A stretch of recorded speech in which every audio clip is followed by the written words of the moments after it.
오늘은 16주일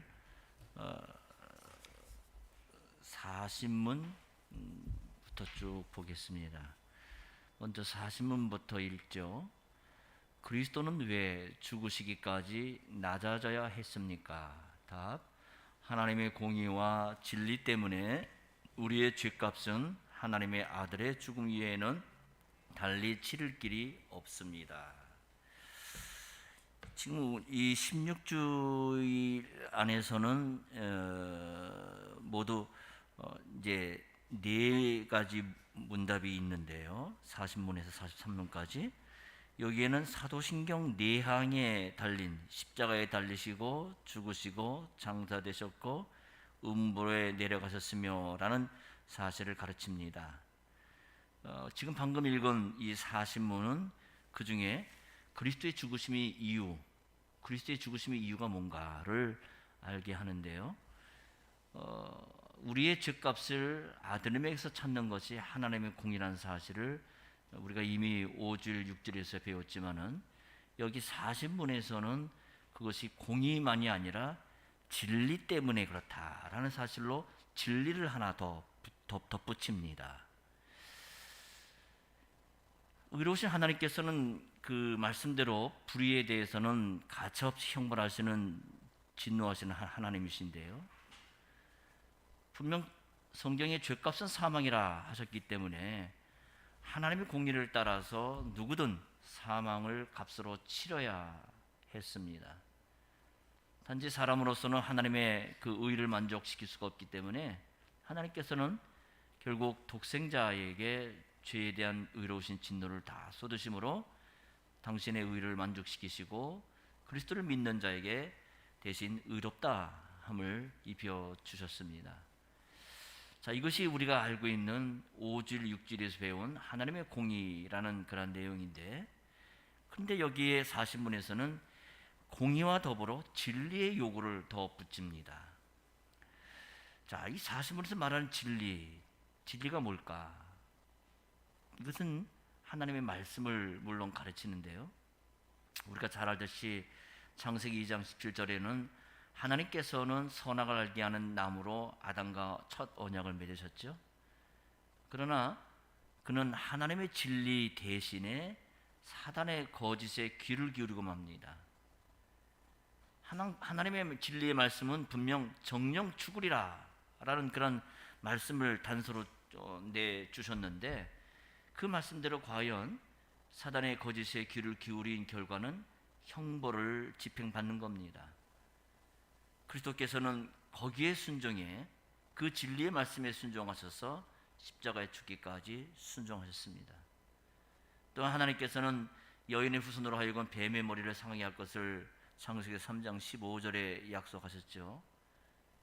이 사망의 세력을 잡은 자, 그 마귀를 없애는 일을 하시기 위해서 그리스도께서 죽으셔야 했기 때문에 그리스도께서 그 길을 가신 거예요.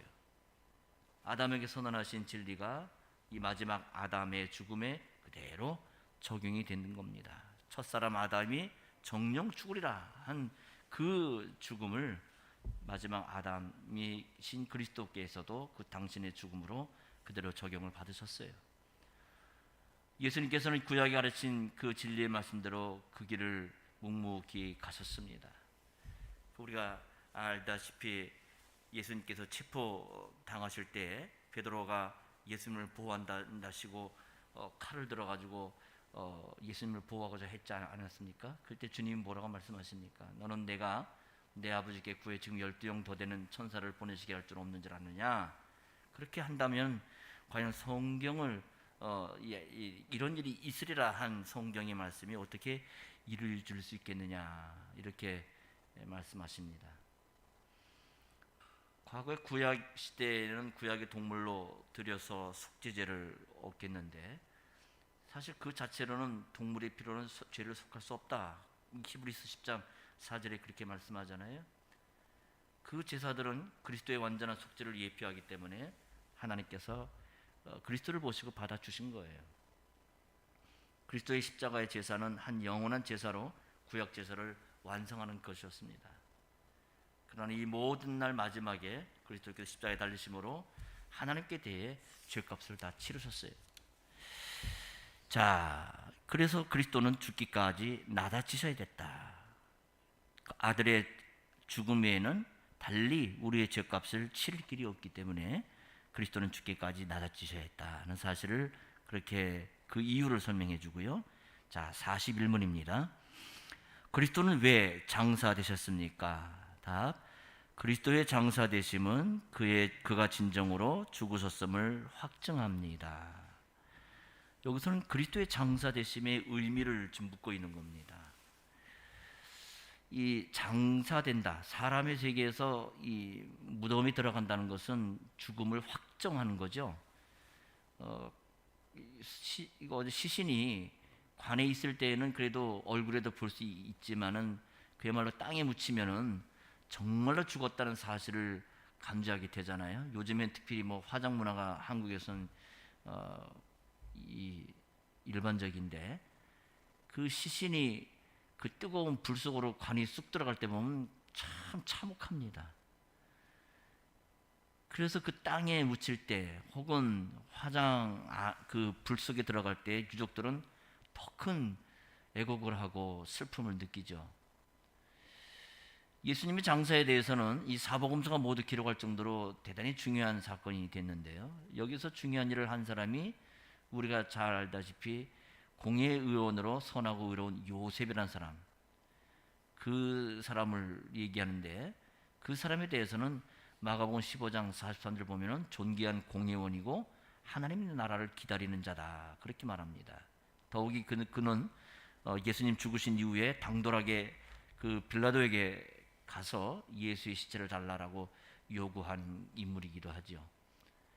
아무도 그런 일을 생각할 수 없는 상황에서 당돌하게 예수님의 시체를 달라고 해서 니고데모와 함께 모략과 침향 섞은 걸 100근쯤 갖고 고귀한 장례를 치러서 아무도 사용한 적이 없는 새 무덤에 예수님을 안장을 했습니다. 이로써 예수님의 죽으심은 이사야 53장 9절에 그 묘실이 부자와 함께 되었도다 하는 예언의 성취가 이루어지게 됩니다. 이 봉인된 무덤을 통해서 예수님의 죽으심이 확정되는데요. 예수님의 죽으심은 원수들에 의해서도 확정되었습니다. 로마 군인은 예수님의 죽으심을 확정하기 위해서 예수님의 그 십자가에 달리신 그를 옆구리를 창으로 찔러서 그분의 죽으심을 분명히 했고 보여줬고, 또 유대 종교 지도자들은 빌라도에게 무덤을 봉인해 임봉할 것을 요구해 줬죠.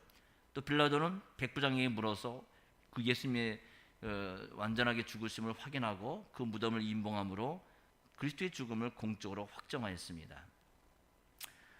자, 그리스도가 재판을 받은 것도 공적으로 정죄가 됐던 일인 것처럼, 이처럼 그의 무덤에는 그리스도의 이 빌라도의 인이 붙어 있어서 그의 죽으심을 공적으로 인을 친 겁니다.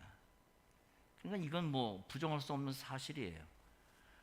이런데 그 장사되심의 의미를 물어볼 때 하나님께서 죄를 지은 아담에게 너는 흙이니 흙으로 돌아가라고 창세기 3장 19절에 그렇게 인생의 형벌을 내리셨는데, 마지막 아담으로 오신 그리스도께서는 죽으실 뿐만 아니라 이처럼 흙의 장사되심으로 우리를 여기로부터 구원하셨습니다.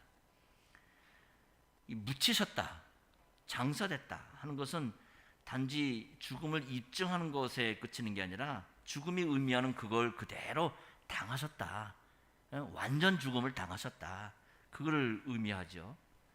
인생이 받는 진노의 마지막까지 함께 하심으로 우리를 거기로부터 구원하셨습니다. 그리스도의 장사됨은 우리에게 베푸신 구원의 포괄성을 잘 드러낸 그러한 사건이 되었어요. 예수님은 죽으셨다가 살아나신 분이고 이제는 음부의 열쇠를 갖고 계세요. 이제는 사단이 아니라 그리스도께서 그 열쇠를 갖고 계시면서 그 문을 열고 원하는 사람을 얼마든지 넉넉히 구원해 내십니다. 동정녀 출생으로 우리의 탄생부터 정결케 하신 주님께서는 우리를 무덤까지 내려가서 구원해 주시는 거예요. 자, 그렇다면 42문, 예수님의 죽으심과 우리의 죽음이 차이가 뭔가를 설명합니다. 42문입니다. 그리스도께서 우리를 위해 죽으셨는데 우리도 왜 여전히 죽어야 합니까? 답. 우리의 죽음은 자기의 죄값을 치르는 것이 아니며 단지 죄 짓는 것을 그치고 영생에 들어가는 것입니다. 자, 여기는 신자가 죽을 때 받는 유익에 대해서 얘기를 합니다. 이 42문은 대단히 중요한데요. 이 질문은 그리스도의 대속의 죽음의 효과에 대한 직접적인 반문이 될 수 있겠죠. 자, 예수님께서 우리를 대신해 돌아가셨다고 한다면 우리가 죽을 필요가 없지 않겠는가 라는 생각이 지금 이 질문에는 깔려 있는 거예요. 저변에. 예수님의 죽음이 그 대속하심이 온전하다고 한다면 예수 믿는 신자는 에녹이나 엘리야처럼 죽음을 맛보지 않고 하늘나라에 들어갈 수는 없는가? 이런 질문이 이 42문의 배경에 깔려 있는 성격인데요. 자, 그런 의문에 대해 세 가지로 대답을 해줍니다. 첫째는 우리는 신자는 자신의 죄값을 치르는 게 아니다 하는 거예요. 그리스도께서 우리의 완전 죄값을, 우리의 죄값을 완전히 치르셨기 때문에 우리가 죽는 건 죄값을 치르는 것과는 무관하다 하는 얘기입니다. 이게 신자의 죽음과 일반 불신자의 죽음의 차이예요. 나의 죄값을 치르면서 내가 죽는 게 아니란 말이에요. 또한 그리스도의 공로가 조금이라도 부족해서 우리가 죄값으로 그걸 보충해 주는 것도 아니에요. 로마 캐톨릭 교회에서 가르치듯이 우리에게 좀 뭔가 또 정화될 게 있기 때문에 약간 몇 프로가 부족하기 때문에 그걸 더 보완하기 위해서 연옥으로 가야 되는 것도 아니에요. 그리스도께서 우리의 모든 죄에 대해 완전히 값을 치르셨기 때문에 우리가 치러야 할 건 조금도 없어요. 그리스도의 대속의 죽음이 완전하기 때문에 그렇습니다. 그리스도의 죽으심으로 죽음의 원인인 죄는 다 제거된 거예요. 그런데 죄의 결과인 이 죽음은 없어지는 데까지는 하나님의 경영 가운데 시간이 걸려요. 그러기에 바울 사도는 죽음을 고린도전서 15장 26절에 뭐라고 합니까? 마지막 원수다 이렇게 불러요. 그리스도께서 다시 오실 때 사망이 완전히 패할 거지만 그 전까지는 마지막 원수로 끝까지 인생을 괴롭히면서 버티고 있는 거예요. 그러기에 하나님 말씀으로 그리스도의 은혜에서 자라가야 마지막 원수인 죽음을 바르게 볼 수가 있고 바르게 대처할 수가 있는 겁니다. 이처럼 죽음이 마지막 원수이긴 하지만 그리스도의 죽음으로 인해서 신자의 죽음은 그 성격이 바뀌어버렸어요. 다른 것이 된 거예요. 그리스도께서 무덤에 묻히심으로 우리에게는 무덤에 묻히는 일이 더 이상 두려운 일이 되거나 그것이 인생 종착 끝나는 것이 아니란 말이에요. 이제 신자의 죽음은 죽는 게 아니라 자는 것으로 표현이 됩니다. 마치 저녁에 잤다가 아침에 개운하게 일어나듯이 신자는 그리스도 안에서 자다가 부활의 몸으로 다시 일어날 것입니다. 그래서 이 바울 사도는 고린도전서 15장 55절에 강력하게 죽음에 대해서 호통을 하죠. 사망아, 너희 이기는 것이 어디 있느냐? 사망아, 너희 쏘는 것이 어디 있느냐? 하면서 죽음을 조롱합니다. 세상에 죽음을 조롱하는 사람이 어디 있습니까? 모두가 죽음을 두려워하고 죽음 앞에서는 그야말로 목이 자라목같이 들어가는 것이 인생의 일반인데 여기 사도의 당당한 모습을 보십시오. 사망아, 너희 이기는 게 어디 있느냐? 사망아, 너희 쏘는 것이 어디 있느냐? 죽음에 대해 담대하게 조롱을 해요. 신자에게는 사망에 쏘는 독이 없어졌기에 이런 담대함이 나오는 거예요. 물론 죽음이라는 것은 함께하는 것에서 갈라져 나가기 때문에 이별이라는 슬픔을 가져옵니다. 함께 있지 못하는 이별의 슬픔은 있지만 신자에게는 다시 만날 소망이 있기 때문에 그래서 신자의 장례식에는 과도한 슬픔에 빠지지 않는 거예요. 어떤 안 믿는 사람들은 신자의 이 믿는 집에 장례식에 와가지고 왜 곡을 하지 않는지 모르겠다. 어제 곡소리가 나지 않는 장례식장이 어딨냐라고 탓을 하는 사람들이 듣는데, 신자에게는 만날 소망이 있기 때문에 과도한 슬픔에 빠지지 않는 거예요. 이게 신자의 그 장례식장에서 보는 특이점이죠. 자, 근데 그러면 신자의 죽음의 특징은, 그 의미는 뭐냐? 자, 여기서 뭐라고 합니까? 자, 우리의 죽음은 자기의 죄값을 치는 게 아니고 단지 죄 짓는 걸 그친다. 죄 짓는 걸 그치고 영생에 들어가는 것이다. 이게 신자의 죽음의 의미입니다. 죽음으로 죄 짓는 걸 그만둔다라고 고백한 거예요. 이 말은 이 세상에서의 신자의 삶을 현실적으로 아주 잘 표현해 주는 말입니다.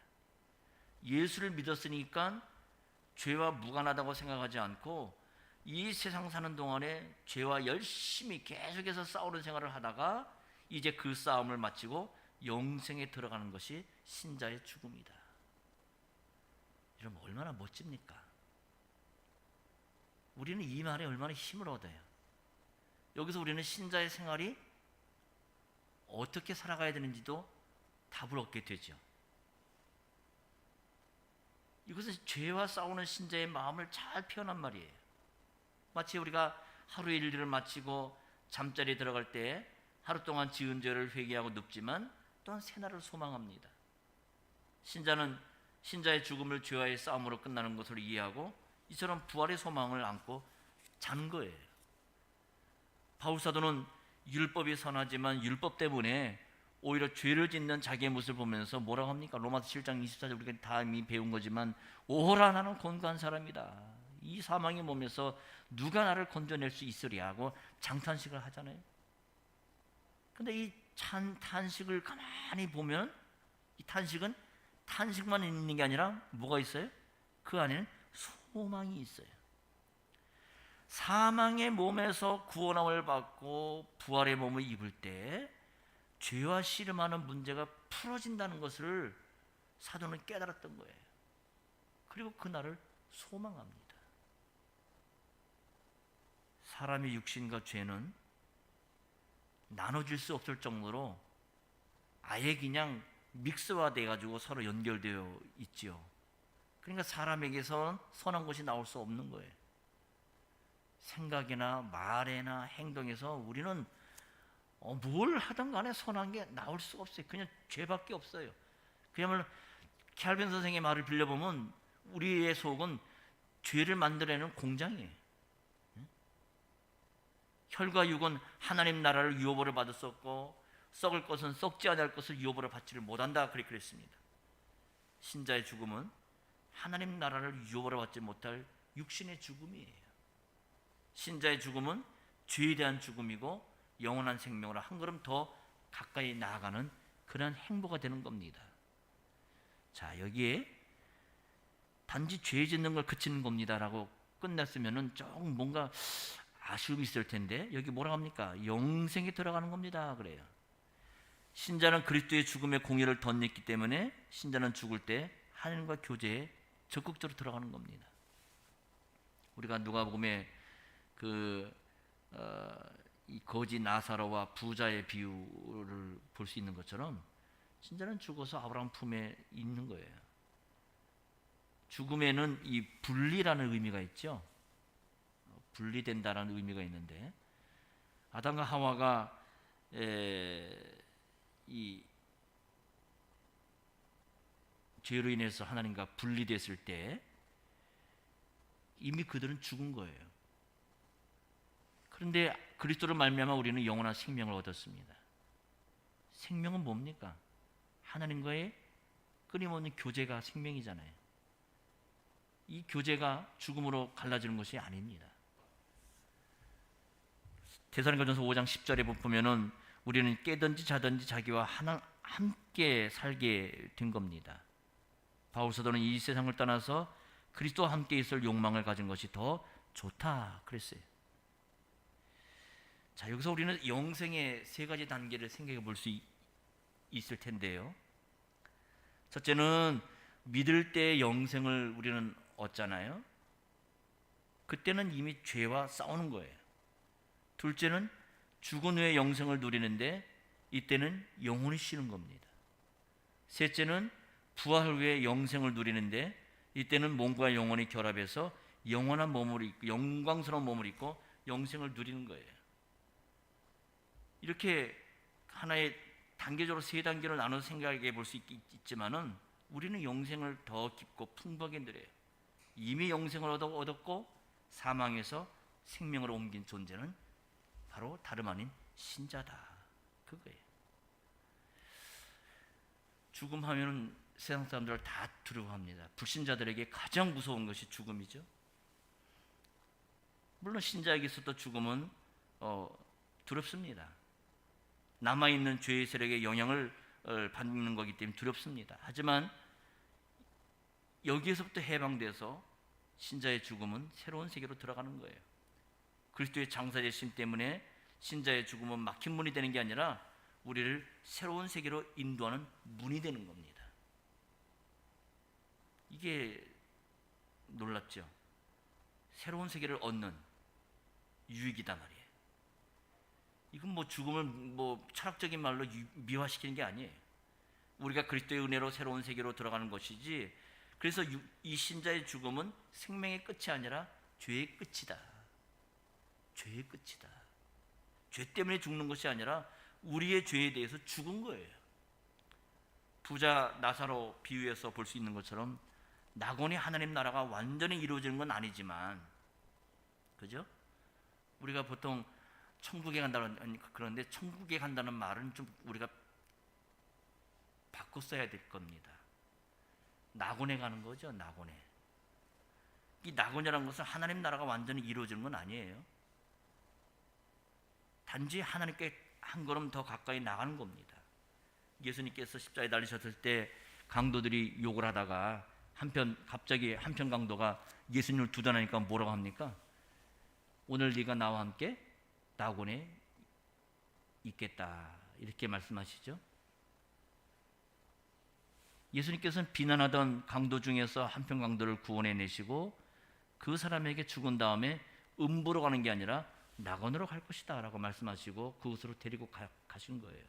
이처럼 예수님은 신자를 낙원으로 데리고 가십니다. 낙원에 간 신자는 그리스도 안에서 자는 거예요. 성경에서는 신자의 죽음을 자는 것으로 표현한다고 아까 그랬죠. 이 잔다라고 하는 말이 표현하고 있는 것처럼 그들은 편히 쉬다가 마지막 날에 주님께서 데리고 이 세상에 오실 것이고 이들이 가장 먼저 부활하는 사람들이에요. 저녁에 자고 아침에 깨는 것처럼 신자는 그때에 생명의 부활로 일어날 겁니다. 그때에 마지막 원수인 사망이 없어지고 우리는 부활의 몸을, 신령한 몸을 입을 것이에요. 그리스도께서 우리의 죄값을 완전히 치르셨기 때문에 신자가 죽어서 장사된다는 것은 눈을 뜰 날을 기대하는 것과 똑같아요. 죽음은 자는 것으로 바뀌고 무덤은 신자의 침실로 바뀌어버려요. 동정녀에게서 탄생하심으로 죄악 중에 잉태되고 출생한 나의 죄, 나의 죄를 하나님 앞에서 가려준 주님께서는 무덤에 묻히심으로써 죽어 무덤에 묻히는 우리들에게 그 공효를 입혀주셨습니다. 이런 공효를 힘입고 우리는 썩지 않을 것으로 거두기 위해 썩을 것으로 심는 거예요. 이게 우리의 삶이에요. 그래서 신자가 이 세상에서 바로 이 부활의 영광스러운 몸을 입는다고 한다면 우리는 보는 것으로 행하는 것이고 믿음으로 행하는 것이 아닐 것입니다. 그러기에 항상 신자의 삶은 죽음을 생각하고 살아가는 존재가 아니라 생명을 보고 해 저 너머에 있는 영광된 그리스도의 신령한 세계를 바라보면서 그래서 죽음도 뚫고 가는 겁니다. 이것이 그리스도께서 부활의 모습으로 우리에게 알려주신 신비예요. 자, 여기 42면을 다시 한번 읽고 오늘 공부 마치죠. 그리스도께서 우리를 위해 죽으셨는데 우리도 왜 여전히 죽어야 합니까? 답, 우리의 죽음은 자기의 죄값을 치르는 것이 아니며 단지 죄 짓는 것을 그치고 영생에 들어가는 것입니다. 기도하죠. 돌아가신 아버지, 이 세상에 태어난 인생은 누구라도 할 것 없이 남녀, 노소, 또 어느 인종을 막론하고 어느 지위에 있는 사람이고 간에 가장 두려워하는 것을 죽음을 생각하고, 이 죽음의 앞에서는 누구도 큰 소리를 치지 못하고 움츠려지는 것이 아담 이후의 모든 인생의 예외 없는 모습들입니다. 그러나 그리스도 안에서 부활의 공효를 힘입은 사도는 이 두려워하는 사망에 대해서 준엄한 소리로 사망아 네가 쏘는 것이 어디 있느냐 하면서 호령을 합니다. 이것이 죽음 앞에서 담대한 새로운 부활의 생명을 힘입은 자의 외침이 아니겠습니까? 신자의 죽음은 죄로 인해서 죽는 것이 아니고 이 땅에서의 죄와의 싸움을 끝내고 영생에 들어가는 것이다 라고 오늘 요리문답이 우리에게 알려주고 있듯이, 그러하게 죽음 앞에서도 담대할 수 있는 것이 신자의 그러한 믿음의 삶이라 봅니다. 오늘도 죽음을 이기신 그리스도의 그 부활의 생명과 그 능력이 우리에게 힘입어 있사오니 그 믿음으로 힘있게 찬송하고 주님께 우리의 마음을 헌상할 때에 주님 받으시옵시고, 이 세상을 이기신 주님과 함께 저희도 이 세상을 넉넉히 이기고 죄와 싸워 이겨서 신자의 거룩함을 만끽할 수 있도록 주님 우리와 함께하여 주시옵소서. 예수 이름으로 기도합니다. 아멘.